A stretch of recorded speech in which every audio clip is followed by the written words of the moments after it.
The book of the prophet Daniel is filled with prophecies, some that have already happened and some that are yet to come. We'll look at 5 of these prophecies that look like they are coming on the horizon. These aren't all scary. Some of these are the most hopeful prophecies we have in the entire Bible that tell us exactly what earth will be like when Jesus comes and instates his kingdom and dominion forever. Daniel was a noble Jewish youth of Jerusalem taken into captivity by Nebuchadnezzar II of Babylon, serving the king and his successors with loyalty and ability until the time of the Persian conqueror Cyrus, all the while remaining true to the God of Israel. Daniel was endowed with the divine gift of interpreting dreams, which plays a crucial role in the narrative of the Babylonian and Medo-Persian empires. Daniel's gifts allowed him to understand hidden meanings and messages within dreams, leading to crucial revelations and guidance even to the rulers of Babylon. He even gained great understanding and insight just into studying the Word of God. In the first year of his reign, I, Daniel, understood by the books the number of the years specified by the word of the Lord through Jeremiah the prophet, that he would accomplish 70 years in the desolations of Jerusalem. One of the most incredible prophecies in the entire Bible is told to us in Daniel chapter 9, and it's the prophecy of the 70 weeks. Daniel is praying before the Lord, confessing his sins and the sins of his people, when the angel Gabriel appears and reveals to him a prophecy that encompasses almost all of Earth's future. This prophecy, given by the angel Gabriel, accurately predicted Jesus coming to the earth the first time 400 years in the future to the exact year. Know therefore and understand that from the going forth of the command to restore and build Jerusalem until Messiah the Prince, there shall be 7 weeks and 62 weeks. The street shall be built again, and the wall, even in troublesome times. King Artaxerxes gave a decree to rebuild the wall of Jerusalem in 444 BC. At that time, Nehemiah was leading the cause to reinforce the gates of the temple and to rebuild the walls of Jerusalem. This took 49 years, and it equates to the first 7-week period within the 70th week prophecy. At this point, there'd be another 434 years of Israel waiting for the coming of the Messiah. If you use a literal translation of 434 years and consider the 360-day calendar that the Jewish people had at that time, this would bring us into the time frame of Jesus in 33 AD. This prophecy from Daniel 9:25, saying until Messiah the Prince comes, was fulfilled in the year that Jesus had his triumphal entry into Jerusalem, fulfilling the other messianic prophecy of Zechariah chapter 9. This is all taking place in the 69th week, which is where we also see the fulfillment of the prophecy in the book of Daniel of the Messiah laying down his life. This all sets the stage for the 70th week to start to take place, with the Great Tribulation and all of the last days prophecies coming to fulfillment. And after the 62 weeks, Messiah shall be cut off, but not for himself. And the people of the prince who is to come shall destroy the city and the sanctuary. The end of it shall be with a flood. Until the end of the war, desolations are determined. This is obviously fulfilled through Jesus the Messiah laying down his life not for himself, but for those who accept him as Lords, taking the sins of the world upon himself. With the destruction of the city and the sanctuary in the last part of that prophecy, this took place in 70 AD with the Roman conquest of Jerusalem. This now places us in the 70th week, Earth's last week or last time frame. And Daniel 9:27 tells us some of the things that are going to take place during that time. Then he shall confirm a covenant with many for 1 week, but in the middle of the week He shall bring an end to sacrifice and offering, and on the wing of abominations shall be one who makes desolate, even until the consummation which is determined is poured out on the desolate.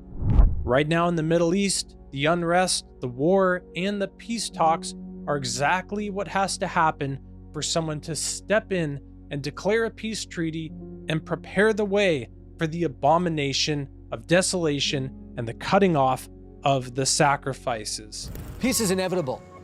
Peace is going to unfold, but it's going to happen not through a political process, but from a human process. What conversations you had recently with Prime Minister Netanyahu about bringing peace to the Middle East?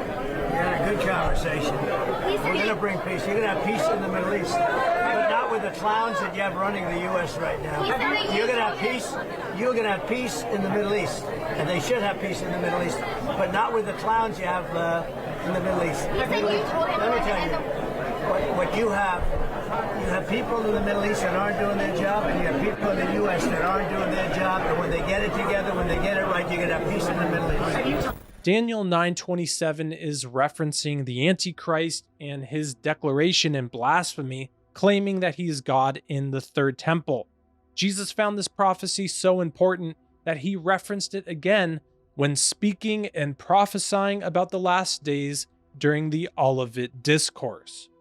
Therefore, when you see the abomination of desolation spoken of by Daniel the prophet standing in the holy place, whoever reads, let him understand, then let those who are in Judea flee to the mountains.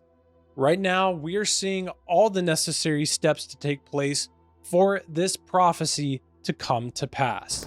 That very soon we will all see the building of the third temple in Jerusalem. The table of showbread is ready. The menorah is ready. All of the golden pieces are ready. The third temple is ready. Our job to bring and to build the third temple. They're also planning to slaughter 5 red cows. That paves the way for the building of the third temple, replacing the Dome of the Rock. The Sanhedrin has also called for global participation in the rebuilding of the third temple. Not only that, the Sanhedrin has reached out to the Arab world, especially those descended from Ishmael, inviting them to join in the rebuilding of the third temple.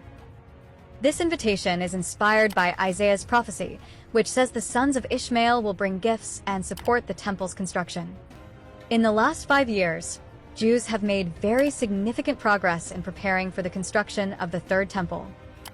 They have found red heifers, and right now they are 3 years old, which are ready to be sacrificed. This achievement represents a crucial milestone in third temple preparations. In Daniel chapter 7, we're given more prophecies relating to this figure who will commit the abomination of desolation. I was considering the horns, and there was another horn, a little one, coming up among them, before whom 3 of the first horns were plucked out by the roots. And there, in this horn, were eyes like the eyes of a man, and a mouth speaking pompous words. Comparing this to other prophecies in the Bible, we can see that the similarities and the descriptions do point to this referencing the Antichrist. And he was given authority to continue for 42 months. Then he opened his mouth in blasphemy against God, to blaspheme his name, his tabernacle, and those who dwell in heaven. 2 Thessalonians 2:4 really brings these prophecies together, further describing both what Daniel and Revelation prophesy that the Antichrist will be doing and what he'll be like during this 70th week. Let no one deceive you by any means, for that day will not come unless the falling away comes first and the man of sin is revealed, the son of perdition, who opposes and exalts himself above all that is called God or that is worshipped, so that he sits as God in the temple of God, showing himself that he is God. Daniel was told to seal his book in understanding until the time of the end. And then another prophecy was given that we're 100% seeing take place this very day. But you, Daniel, shut up the words and seal the book until the time of the end. Many shall run to and fro, and knowledge shall increase. Daniel was alive over 2,500 years ago. He could never have imagined that knowledge would increase or that people would be traveling from here to there to the degree that people are right now. The knowledge increasing part of that prophecy may not even fully be in relation to human understanding. Artificial intelligence could be fitting into that prophecy as well. AI could very easily fit into the beast, the image of the beast, and the control systems of the beast, who is the little horn or the antichrist from the book of Daniel. Artificial intelligence may play a central role in setting up the abomination of desolation. Rapidly advancing artificial intelligence systems could pose catastrophic national security risks. This, according to a new report commissioned by the U.S. State Department, and the authors warn that advanced AI systems could be stolen and weaponized by adversaries. Or, potentially even worse, superhuman AI systems could escape controls and circumvent safeguards, and the authors write, in the worst case, such a loss of control could pose an extinction-level threat to the human species. I think AI is one of the biggest threats. We are, for the first time, we have a situation where there's something that is going to be far smarter than the smartest human. So, we're not stronger or faster than other creatures, but we are more intelligent. And here we are for the first time, really in human history, with something that's going to be far more intelligent than us.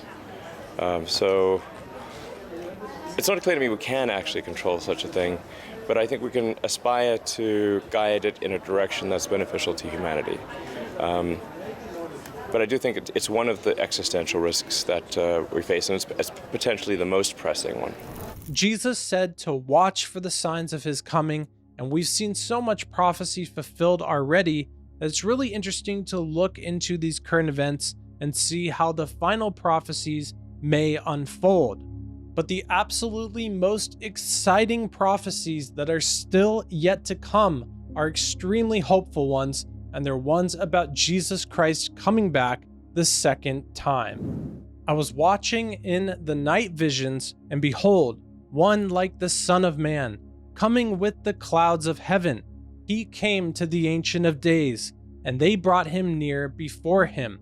Then to him was given dominion and glory and a kingdom, that all peoples, nations, and languages should serve him. His dominion is an everlasting dominion, which shall not pass away, and his kingdom, the one which shall not be destroyed. After the Antichrist, or the little horn, commits the abomination of desolation, and the great tribulation ends, him and his fallen kingdom are cast into the everlasting fire. I watched then, because of the sound of the pompous words which the horn was speaking, I watched till the beast was slain, and its body destroyed and given to the burning flame. Now Jesus Christ takes his rightful place as King of Kings and Lord of Lords in his everlasting kingdom. Then the kingdom and dominion and the greatness of the kingdoms under the whole heaven shall be given to the people, the saints of the Most High. His kingdom is an everlasting kingdom, and all dominions shall serve and obey him. This is also mentioned in a prophecy in the book of Isaiah 11:6, which says, "The wolf and the lamb and the beast and the prey will be at peace, and the little children will lead them." Revelation 21:4 also speaks of this peace that Jesus will bring as he wipes away every tear from his people's eyes and puts an end to mourning and weeping, declaring that these will be a thing of the past. Every prophecy in the book of Daniel that was said to already happen already has. It pinpointed the arrival and the death of the Messiah to the exact year, hundreds of years before it happened. That can only be done with divine knowledge from God. The prophecies in the book of Daniel and the entire Bible can be trusted as truth. We don't know when these events will take place, but we can know that they absolutely will. Jesus is real, you can trust him. Make him the Lord of your life today, so your name will be found written in the Lamb's book of life. The Ancient of Days is coming to separate what's his and what's not.